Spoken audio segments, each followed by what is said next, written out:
سوچئے رات کی تاریکی ہے، مکہ کے کافر نبی کریم صلی اللہ علیہ وسلم کے قتل کے لیے تیار بیٹھے ہیں، نعوذ باللہ، لیکن اللہ کے محبوب صلی اللہ علیہ وسلم سب کچھ چھوڑ کر نکل پڑتے ہیں۔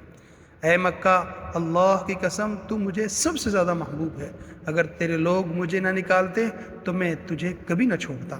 یہ وہ لمحہ تھا جب نبی آخر الزماں صلی اللہ علیہ وسلم اور سیدنا صدیق اکبر ایک ایسے سفر پر نکلے جو تاریخ انسانیت کا سب سے مبارک سفر بن گیا۔ نبی کریم صلی اللہ علیہ وسلم 28 سفر 14 نبوت کی رات اپنے گھر سے نکلے اور سیدھے حضرت ابوبکر صدیق رضی اللہ تعالیٰ عنہ کے پاس پہنچے۔ دونوں نے مدینہ کی بجائے جنوب کی طرف یمن کے راستے کا رخ کیا تاکہ قریش دھوکہ کھا جائیں۔ 5 میل چلنے کے بعد وہ پہاڑ سور کے دامن تک پہنچے۔ صدیق اکبر رضی اللہ تعالیٰ عنہ نے آپ کو سہارا دیا اور آخرکار دونوں اس پہاڑ کی چوٹی پر واقع غار سور تک جا پہنچے۔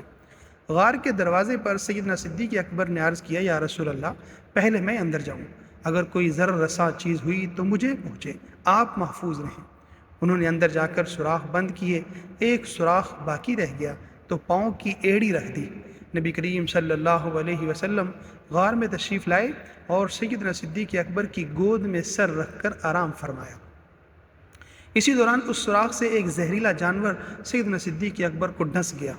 شدید تکلیف کے باوجود وہ ہلے بھی نہیں کہ حضور صلی اللہ علیہ وسلم کی نیند خراب نہ ہو جائے، لیکن آنسو بہے اور نبی کریم صلی اللہ علیہ وسلم کے چہرے پر ٹپک گئے۔ آنکھ کھلی تو پوچھا، ابو بکر کیا ہوا؟